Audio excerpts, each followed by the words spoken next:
Hello बच्चों, आज हम important question for Rajasthan board की पहली सीरीज का आरंभ कर रहे हैं। और इसमें आप हो सकता है प्रतिदिन कुछ इम्पॉर्टेंट क्वेश्चन जो आपके बोर्ड के काम के हैं उनको पर डे एक रिवीजन का एक माध्यम बनाएं, जिससे कि आपकी प्रिपरेशन बहुत अच्छी हो सके। अब हम इंपॉर्टेंट क्वेश्चन में मैंने देखो ये लिखा है chemistry A to Z series, ये अपना #1 है। ओके, और इसमें मैं पहला क्वेश्चन लेके आ रहा हूं और आप पहला क्वेश्चन मैं बोलूंगा पहले, उसके बाद में आप थोड़ा इसको सोचें कि क्या इसका आंसर हो सकता है। तो देखिए पहला प्रश्न है इसका, घनीय क्रिस्टल तंत्र में अक्षीय कोण का मान होता है। ये आपके चैप्टर फर्स्ट से क्वेश्चन है।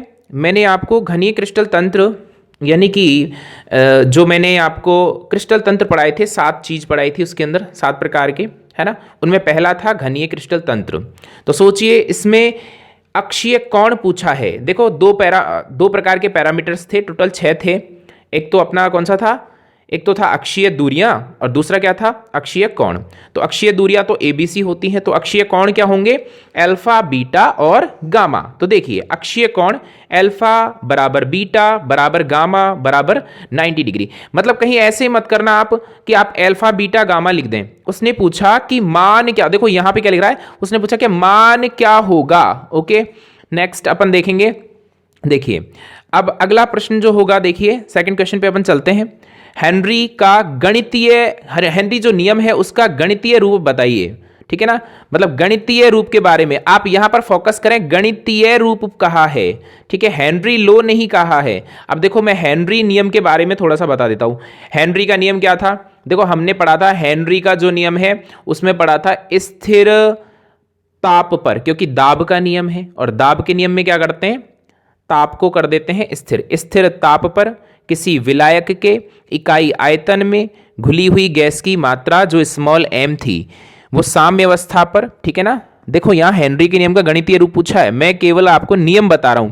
साम्य अवस्था पर स्थिर ताप पर किसी विलायक के इकाई आयतन में घुली हुई गैस की मात्रा स्मॉल m साम्य अवस्था पर गैस द्वारा द्रव की सतह पर लगाए गए दाब P के क्या होती है, समानुपाती होती है। ठीक है, तो वहां m is proportional to p पढ़ा था, लेकिन गणितीय रूप, ठीक है, वो भी लिख सकते हैं आप, लेकिन आप यहां पर लिखेंगे p is equal to KH। मैंने लिखा देखो KH और x, KH हेनरी स्थिरांक है, ठीक है ना।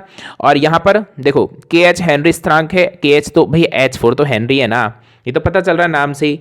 ठीक है, K कांस्टेंट आपका स्थिरांक हो गया, ठीक है ना। ओके, इसके अलावा यहां पर x गैस की क्या है, मोल भिन्न है, और ये क्या लिख रहा है P, तो P क्या है, आंशिक दाब हो गया। ठीक है, अब देखो अब अपन अगले प्रश्न की बात करते हैं। ठीक है, ये हो गया P के H, x तो पता ही है मोल भिन्न होती है, पता है ना। ठीक है, आगे चलते हैं। देखो अब है वेग स्थिरांक ताप बढ़ाने के साथ में बढ़ता है या घटता है। आप सोचिए ये प्रश्न जो है ये आपके 4th नंबर चैप्टर जो था आपका केमिकल काइनेटिक्स, वहीं से लिया गया है, ठीक है ना। तो अब आप बताएंगे मुझे बढ़ता है या घटता है। ठीक है, तो वेग स्थिरांक की बात कर रहा हूं, वेग स्थिरांक ताप बढ़ाने के साथ में बढ़ता है या घटता है। 5 सेकंड का गैप देते हैं, सोचिए।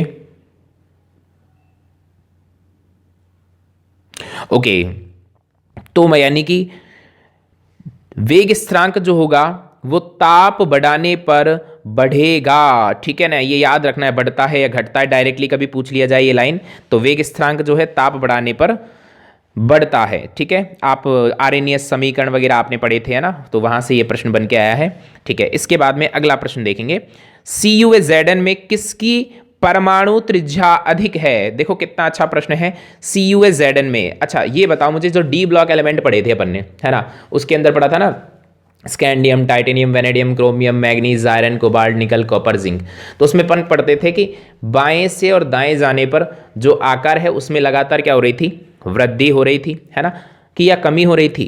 तो स्टार्टिंग में तो कमी हो रही थी ना, शुरुआत में कमी, फिर स्थिर हो रहा था, है ना, और फिर आगे जाके हो रही थी वृद्धि। तो कॉपर से जिंक में क्या होगी, वृद्धि। तो अब आप आराम से इसका आंसर दे सकते हैं। देखो ये लिखा हुआ Zn की त्रिज्या क्या होती है, ज्यादा होती है। वो रीजन जो मैंने बताया वो भी आप यहां लिख सकते हैं। बाकी एक नंबर का अगर साथ ही प्रश्न आए तो आप ऐसा इतना ज्यादा हलचल इसमें नहीं करेंगे, ठीक है। ओके, तो आगे चलें। आगे लिखा हुआ है एक उदासीन द्विदंतुक लिगैंड का उदाहरण दीजिए, ठीक है। उदासीन द्विदंतुक लिगैंड का क्या देना है, उदाहरण देना है भाई। अरे भाई उदाहरण दो। तो अब यहाँ पर उदासीन, अरे यहाँ फोकस करो, क्या प्रश्न लिखा है देखो, यहाँ इन्होंने घुमा दिया, उदासीन लिख दिया जिसका चार्ज 0 हो। द्विदंतुक लिगैंड कितने थे, अरे बताओ भाई, ये तो मैंने रटाए हैं तुम्हें। क्या क्या चीज़ें बताई थी बताओ, पहले बताया था मैंने एथिलीन डाई एमीन बताया था, ऑक्सीलेटो बताया था, ग्लाइसिनेटो बताया था, एथिलीन डाई एमीन का फॉर्मूला भी बताया था, EN से प्रदर्शित करते हैं, ऑक्सीलेटो को OX से और ग्लाइसिनेटो को GLY से, ठीक है। तो अभी यहां पर ऐसा कोई द्विदंतुक लिगैंड, उदासीन पर फोकस करें। उदासीन मतलब चार्ज क्या है, 0 है। अरे 0 चार्ज वाला तो एक ही था, कौन सा था, एथिलीन डाई एमीन। इसका देखो फॉर्मूला भी लिख दिया यहाँ पे, देखो फॉर्मूला क्या लिखा है, NH2CH2 और ये NH2 EN से प्रदर्शित करते हैं। नाम है एथिलीन डाई एमीन, क्या है ये, द्विदंतुक लिगैंड है, ठीक है। अगले प्रश्न की बात कर लेते हैं। अगला प्रश्न है वुड्स अभिक्रिया का रासायनिक समीकरण लिखिए। अरे वुड्स अभिक्रिया की बात कर रहे हैं भाई, किसकी बात कर रहे हैं, वुड्स अभिक्रिया, है ना। अब वुड्स अभिक्रिया की बात कर रहे हैं तो वुड्स अभिक्रिया, ये देखो आप, वुड्स अभिक्रिया के अंदर अपन यहाँ पर CH3I। अब आप कहोगे सर आपने तो I लिखवाया ही नहीं।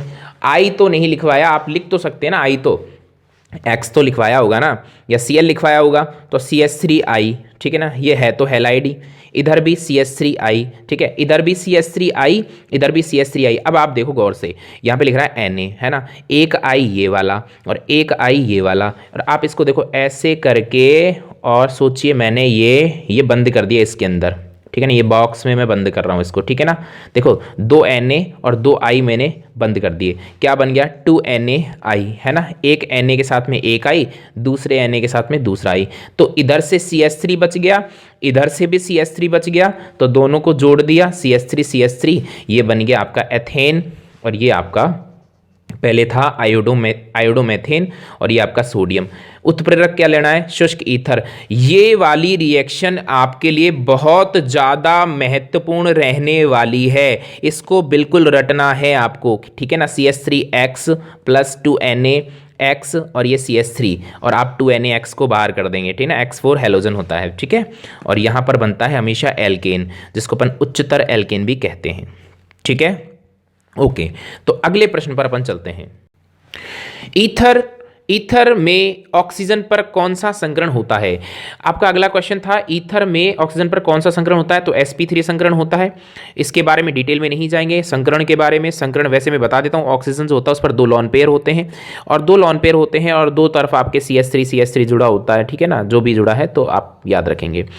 अच्छा, एसिटिक अम्ल, क्लोरो एसिटिक अम्ल, डाइक्लोरो एसिटिक अम्ल, ट्राइक्लोरो एसिटिक अम्ल के अम्लीय सामर्थ्य का घटताक्रम क्या होगा, तो अम्लीय सामर्थ्य पूछा है, एसिटिक अम्ल का फॉर्मूला आपको आना चाहिए। और याद रखें, जब क्लोरो एसिटिक, सॉरी यहाँ पर क्या है, मैंने क्लोरो जो है मिसिंग कर दिया है, तो मैं यहाँ पे क्लोरो, यहाँ याद रखें, क्लोरो याद रखना है। यहाँ पे क्या लिखा है, ट्राइक्लोरो एसिटिक अम्ल होगा, ठीक है ना। ओके, अब यहाँ पर देखो, जैसे इसका आंसर हो जाएगा, यहाँ पर देखो ये ट्राइक्लोरो एसिटिक अम्ल ज़्यादा अम्लीय है, कारण क्या है, देखो इसका प्रभाव होता है -I प्रभाव के कारण क्या होगा बताओ, -I जो प्रभाव है ना, इसके कारण ये वाला जो क्लोरीन है ना, ये वाला जो क्लोरीन है, ये इलेक्ट्रॉन को खींचेगा, इधर से इलेक्ट्रॉन इधर खींच जाएगा, मतलब सारे इलेक्ट्रॉन इधर चले जाएंगे, इधर इलेक्ट्रॉन जाएंगे तो ऑक्सीजन हाइड्रोजन को जल्दी से त्यागेगा। और आर्रेनियस ने कहा कि जो इलेक्ट्रॉन का त्याग करे ना, उसे क्या कहो, अम्ल कहो, है ना। तो सबसे जल्दी इलेक्ट्रॉन का त्याग ये करेगा, ठीक है ना। उसके बाद में इसी प्रकार इसमें वो नियम लागू होगा। इधर देखो आप, इसके बाद में इधर आएंगे तो इधर क्या है, +I प्रभाव, इसका CH3 का +I प्रभाव है, और +I प्रभाव के कारण ये इलेक्ट्रॉन को इधर की तरफ भेजेगा, तो H का त्याग नहीं होगा, और जब H का त्याग नहीं होगा तो अम्लीय गुण भी नहीं होगा। तो सबसे ज़्यादा अम्लीय होगा ये, फिर ये और फिर ये वाला, ठीक है ना।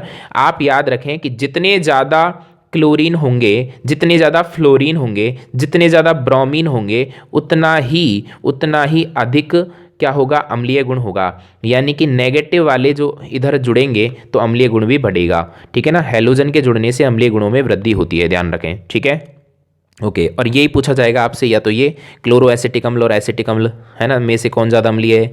इसका माइनस आई प्रभाव, इधर इलेक्ट्रॉन जाएंगे, इसका प्लस आई प्रभाव, इधर इलेक्ट्रॉन जाएंगे, ठीक है। तो ये ज़्यादा अम्लीय है और ये क्या है, कम अम्लीय है, ठीक है। अगले प्रश्न पर आते हैं। अगला प्रश्न है, यौगिकों के निम्नलिखित युग्म में कौन सी समवायता है। और ये देखो, ये युग्म दे रखा है, ठीक है ना, ये युग्म आपको दिख रहा होगा युग्म।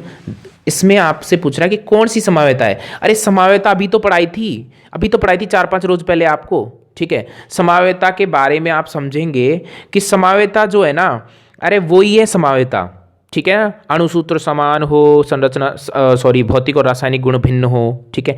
तो इसमें समवायता बताओ भाई। देखो ये वाला जो NH2 है ना, ये कभी तो इधर घूम रहा है और कभी इधर आ जाता है, मतलब देखो कभी तो इधर आ गया, कभी NH2 इधर। तो इसमें श्रृंखला में तो कोई परिवर्तन ही नहीं है भाई। श्रृंखला में परिवर्तन है क्या, नहीं है, मतलब कार्बन की श्रृंखला में परिवर्तन नहीं है, तो श्रृंखला समवायता इसमें नहीं है।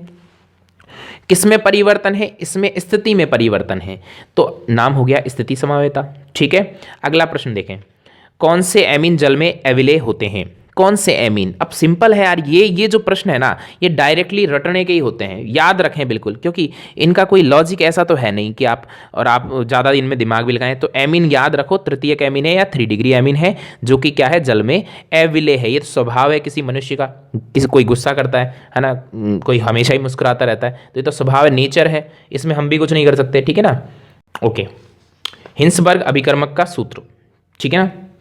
हिंसबर्ग अभिकर्मक का सूत्र मैं थोड़ा सा इसे ऊपर कर लेता हूँ, ये अब आपको ठीक से दिख जाएगा, ठीक है। हिंसबर्ग अभिकर्मक का सूत्र है ना, तो हिंसबर्ग अभिकर्मक का सूत्र डायरेक्ट कभी कभी पूछ लिया जाए तो याद रखें, ये वाला C6H5SO2 और Cl, ठीक है। अगला प्रश्न देखेंगे, CH3CN का IUPAC नेम। अरे हम लोग क्या करते हैं, ये 13 नंबर जो आपका चैप्टर है ना भाई, आपका एमीन वाला, उसमें से है प्रश्न। तो आप याद रखें कि भाई अगर हम लोग क्या करें, बहुत ज़्यादा डीप स्टडी कर लेते हैं और रिएक्शंस को रट लेते हैं, लेकिन कभी कभी क्या है, वो IUPAC नाम पे आ जाता है और आते हैं ऐसे प्रश्न। तो आपको याद ये भी होना चाहिए, कंपाउंड का जो IUPAC नेम है ना, वो क्या है, देखो एथेन नाइट्राइल। आपका हो गया एथेन नाइट्राइल क्या है सर, ये तो समझ में नहीं आया।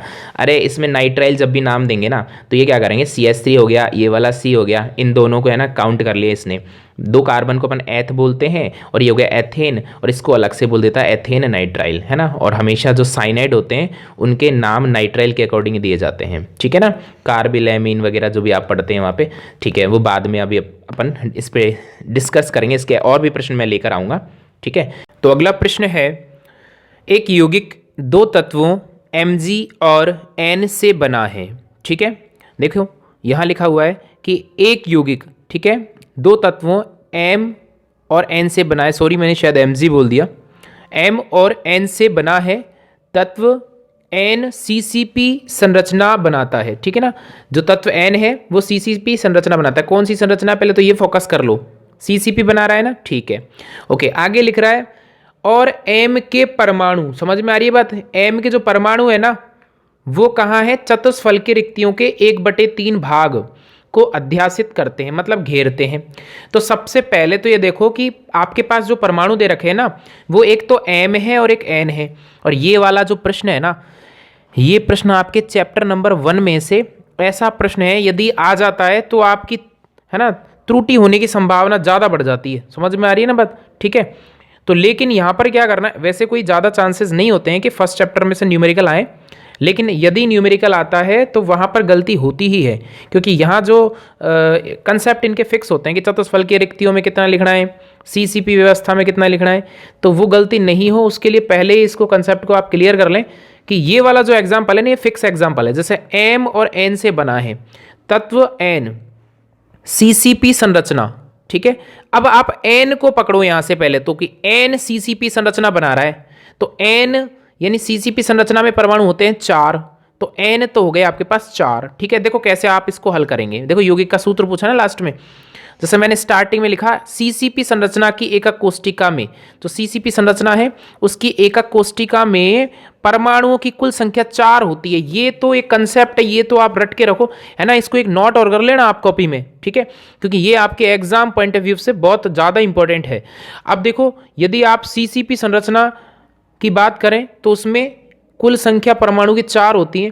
ये तो पहले पढ़ा है ना आपने, एफसीसी में, सीसीपी में संकुलन क्षमता निकालते थे आप, तब आपको मैंने बताया था कि 4 इंटू करते हैं अपन, है ना, संकुलन क्षमता में। तो ये वाली चीज आपको क्लियर रखनी है। आगे चलते हैं, देखो तो आगे है परमाणु एन जो है वो यही तो लिखा था, देखो एन जो है परमाणु, सॉरी तत्व एन, है ना, सीसीपी संरचना बनाता है। तो परमाणु एन कैसी संरचना बनाता है?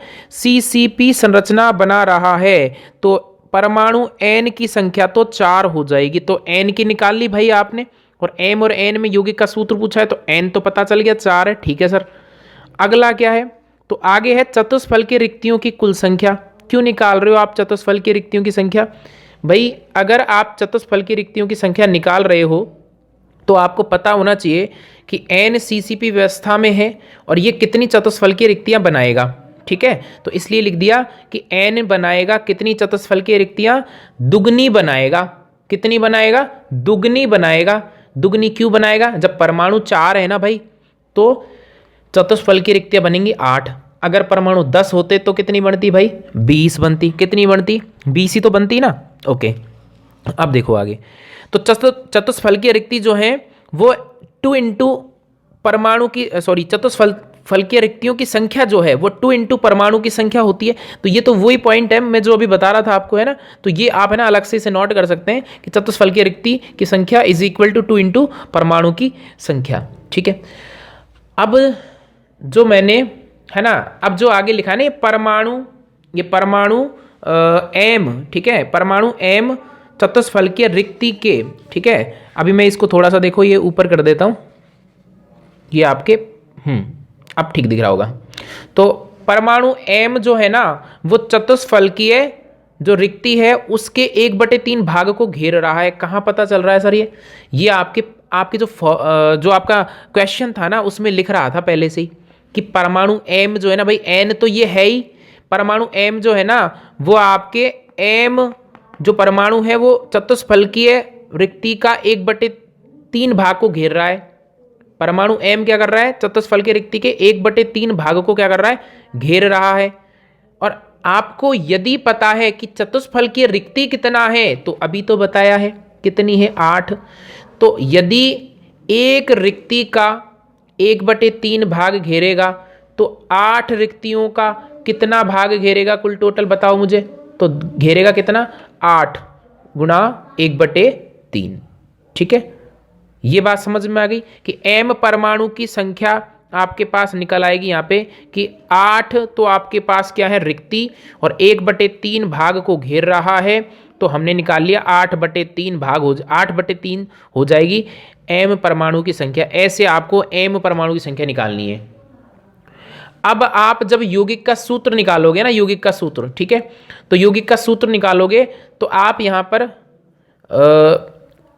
एन अनुपात एम लिखोगे। अब आप एम अनुपात एन भी लिख सकते हो, कोई जरूरी नहीं है आप एन अनुपात एम लिखें। तो एन अनुपात एम लिखा है मैंने। तो एन, अब ध्यान दो एन कितने हैं? तो एन तो ये रहे ना 4 है भाई एन, तो एन लिख दिया मैंने 4, ठीक है। एम कितने हैं? तो एम ये रहा ना, एम परमाणु संख्या कितने हैं? 8/3, तो मैंने लिख दिया 8/3 अनुपात में। अब आप इसको अनुपात को खोलोगे, है ना, मतलब अनुपात में इसे कन्वर्ट करोगे। तो मैंने 3 को इधर भेज दिया, देखो, है ना, तो 4 × 12 हो गया, ठीक है। और इधर क्या हो गया? 8, तो 12, और 8 को फिर से काटा मैंने, 4 से कट रहा है, 4 × 12, ठीक है, 4 दूनी 8 हो गया ना, 3:2 आ गया भाई, ठीक है भाई, ओके।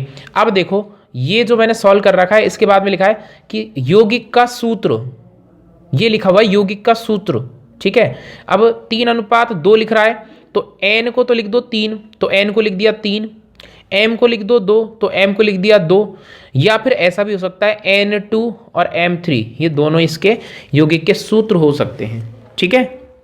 तो इस तरीके से आप आराम से इस वाले सवाल को कर सकते हैं, ठीक है। तो अगला सवाल देखते हैं। अगला प्रश्न है 25 ग्राम शर्करा को जल में घोलकर, कितना ग्राम है भाई? देखो 25 ग्राम, ठीक है, किसको, शर्करा को जल में घोल करके क्या बना दिया भाई, 250, कितना, 250 ml विलियन बनाया गया है। तो सबसे पहले दिमाग में रखो कि शर्करा जो है ना वो तो कितनी है, 25 है, ठीक है, और आपका जो टोटल सॉल्यूशन है ना विलेय प्लस विलायक वो कितना है, 250। केवल पानी नहीं है, ये दोनों मिलाकर के जो दोनों मिक्सचर है ना वो 250 है, ठीक है जी, बनाया गया। तो इस विलियन का भार आयतन प्रतिशत, अब हमने पढ़ा है सर, आपने तो भार आयतन पढ़ाया ही नहीं। अरे भाई द्रव्यमान आयतन तो पढ़ाया ना मैंने आपको, तो द्रव्यमान आयतन प्रतिशतता वो यहाँ पूछ रहा है और ये लिख रहा है W/V% क्या होगा। तो द्रव्यमान आयतन प्रतिशतता का सूत्र याद करो, क्या लिखवाया था, मैंने लिखवाया होगा percentage of W/V is equal to विलेय का भार बटे विलियन का आयतन, और इनटू में क्या लिखवाया था, 100 लिखवाया था ना। चलो देख लेते हैं। देखो शर्करा का द्रव्यमान 25 ग्राम, बिल्कुल सही है सर। फिर आगे देखो विलायक का आयतन 250 ग्राम, ठीक है ना। एक सेकंड, ये विलायक का नहीं विलियन का आयतन है भाई, है ना, विलियन का, विलायक का नहीं है, विलियन का है भाई, ठीक है ना, विलियन का ही तो है। तो इसे आप क्या कर देंगे, विलियन कर देंगे। इसको आप ठीक कर लेना, यहाँ से क्या करोगे यहाँ, विलियन, मैं भी इसको ठीक कर दूंगा विलियन, ठीक है ना। ओके, तो विलियन का आयतन कितना है, 250 ml हो गया, ठीक है। अब परसेंटेज ऑफ W/V, विलेय का भार यहाँ पे लिख देना, विलेय का भार, तो देखो ये विलेय का भार आ जाएगा यहाँ पे, ओके। और फिर यहाँ पे क्या लिख दोगे आप, यहाँ पे आप लिख दोगे क्या, विलियन का आयतन। देखो विलेय का भार तो इतना है और मैंने अभी बोला ये विलियन है, ठीक है ना। अब आपसे गलती नहीं होगी क्योंकि मैंने ये बाय मिस्टेक लिख दिया था, विलियन का आयतन। अब ये 25 बटे आप क्या लिखोगे, 250, अरे यहीं से तो टीप के तो लिखना है बगल में से, ठीक है ना। 25 ये रहा ऊपर, 250 ये रहा, इनटू में 100 फॉर्मूले में ही है। अब देखो 25 ऊपर है, 250 नीचे है, एक जीरो से ये एक जीरो काट दी, ठीक है। अब ऊपर 25 है, ये 25 है, दोनों कट गए, बचा क्या, यहाँ पे 10 ही तो बचा। तो परसेंटेज कितना आ गया, 10%। और ये तो पूछ रहा था ये, है ना, प्रतिशत ही तो निकालनी है तुम्हें, ठीक है। अगले प्रश्न पर आते हैं। देखो प्रथम कोटि की अभिक्रिया के लिए वेग स्थिरांक कितना है। प्रथम कोटि की अभिक्रिया याद करो, प्रथम कोटि की अभिक्रिया के लिए मैंने क्या लिखवाया था, अरे मैंने लिखवाया था प्रथम कोटि की जो अभिक्रिया है ना, इसमें अभिकारक की जो सांद्रता है उसकी प्रथम घात के समानुपाती होता है अभिक्रिया का वेग, यही लिखवाया था क्या। तो प्रथम कोटि की अभिक्रिया, उसमें आपने जो कई बार है ना इसके वेग स्थिरांक की इकाई पूछी जाती है तो सेकंड इनवर्स लिखते हैं। तो ये तो मान हो गया किसका, के का मान है या नहीं है, बिल्कुल के का ही मान है, ठीक है। तो फिर आगे चलते हैं। अभिकारक को अपनी प्रारंभिक सांद्रता का 1/16 भाग रह जाने में कितना समय लगेगा। यदि आपको दिया हुआ है कि अभिकारक की सांद्रता A है, सोचो आप अभिकारक की प्रारंभिक सांद्रता A है तो उसका कितना पूछ रहा है, A/16। अगर प्रारंभिक सांद्रता नहीं दी है तो प्रारंभिक सांद्रता माननी है A और उसका A/16 भाग मतलब A-x का मान दिया है। आपके पास A-x का मान दिया है कि 1/16 भाग रह जाने में, जब रह जाने शब्द लिखा हो ना तो डायरेक्ट A-x का मान दिया है। फॉर्मूला मुझे बताएंगे आप, लिखवाया था मैंने K1 इज इक्वल टू 2.303, मेरे साथ में बोलो भाई, K1 is equal to 2.303 log A/A-x और इधर लिखना था अपॉन में T, लिखना था ना 2.303 अपॉन T, इधर लिखना था log A/A-x। ये फॉर्मूला लिखवाया कि नहीं लिखवाया, लिखवाया था ना। तो अब आगे सवाल को कर लेते हैं, ठीक है। मैं इसे थोड़ा सा ठीक कर देता हूँ ये, जिससे आपको ये क्लियर दिख जाए। देखो है ना, ये ऊपर पहले अपन इसको देख लेते हैं, ठीक है। इधर वाले हिस्से को आप देखेंगे पहले, ठीक है, ओके। देखो ऊपर वाले इधर वाले हिस्से को देखो पहले आप, मैंने लिखा T इज इक्वल टू 2.303, दिख रहा है ना, ठीक है। मैं इसे टोटल ऊपर दिखा देता हूं एक बार, 2.303। और अब मैंने क्या इसमें परिवर्तन किया है, चेक करेंगे। देखो मैंने लिखा है t इज इक्वल टू 2.303, ये t निकालना है मुझे, समय ही तो पूछ रहा है वो, तो मैं समय ही तो लिखूंगा। t is equal to 2.303 K1 मैंने लिख दिया लॉग, क्या लिख दिया मैंने, लॉग, और a upon a minus x, a की वैल्यू क्या है, अरे a तो है ही नहीं, a नहीं है तो या तो a मान लो या 1 मान लो, a की बात है, a मानोगे तब भी a बटे 16 लिखोगे तो वही बात आएगी, a से a कट जाएगा। देखो मैंने लिख दिया 1, a का मान क्या लिख लिया 1, और 1 का कितना भाग, 1 बटे 16 भाग रह जाने में, तो 1 बटे 16, अब ये 16 कहाँ जाएगा, ऊपर ही तो जाएगा, क्यों गणित के छात्रों, है ना।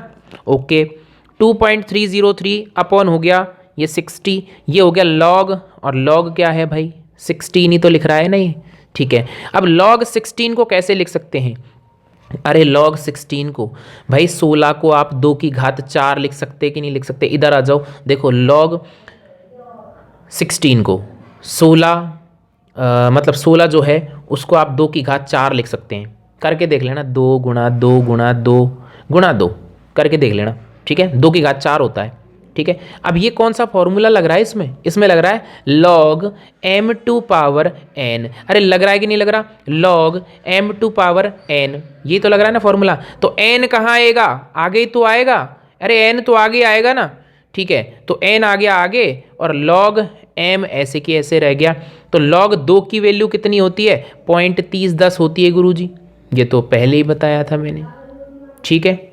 ओके अब ये क्या बचा, देखो आपके पास t इज इक्वल टू 2.303, ये आपको क्या करना है, गुणा करना है, इसको गुणा करोगे आप, ठीक है, ये इसको गुणा करने पर ये आ गया होगा और ये गुणा करने पर ये आ गए होंगे। ये 2 कैसे आया यार, ये 2 नहीं आएगा, यहाँ पे 4 आएगा, ठीक है, यहाँ पे 4 आएगा बिल्कुल, है ना, तो मैं इसे 4 कर देता हूँ, देखो मैं यहाँ पे कर देता हूँ 4 ही तो करोगे, ये 4 है ना, यही तो आया ना इधर, यही तो आया था, ठीक है। यहाँ पे बताओ, यहाँ पे भी ये 4 हो गया, ठीक है ना, ये 4 हो गया, ओके अब सही रहेगा ना, 4 इंटू, अब 4 से इसको गुणा करोगे तो 3 गुणा 4 12 ही आते हैं ना, ओके समथिंग समथिंग ये इतना आंसर आ रहा है, अब आप चेक कर सकते हैं, ठीक है। तो ये अपने इस तरीके से आप देखो इन दोनों को, मतलब ये आपने ये जो डिवाइड किया था, ठीक है ना इधर, और अब इसको आप क्या कर रहे हैं, इस वाले मान को आप यहाँ लिख करके और इन दोनों को गुणा कर करके जो मान आया 1.2041 है ना, इधर आया था 0.03838, इन दोनों वैल्यूज़ को आप क्या करोगे, मल्टीप्लाई करोगे, करके देख लेना, है ना, बहुत सिंपल वैल्यू है, कोई ज़्यादा नहीं है इसमें, और ये मान आपके पास आ जाएगा 0.046 सेकेंड, ठीक है। इसको आप ठीक से लिखेंगे, डेसिमल को इधर लेके आएंगे, इधर लेके जाएंगे ना तो माइनस की पावर बढ़ती है, तो इधर लेके जाएंगे, एक पॉइंट इधर है तो इसको इधर 2 अंक सरकाएंगे ना इधर से, तो आप लिख सकते हैं इसको 4.6 इंटू 10⁻⁻2, ठीक है, लिख दोगे ये सेकंड। इस तरीके से साथियों आपका आंसर आ जाएगा, और इसी तरीके से बने रहिए हमारे साथ, और A to Z सीरीज़ में आपको ऐसे ही कठिन से कठिन प्रश्नों को मैं हल करवाता रहूँगा, ठीक है। और वीडियो को लाइक ज़रूर करिएगा अगर आपको वीडियो यूज़फुल लगा, आपके काम आया, आपको पसंद आया तो। Thank you.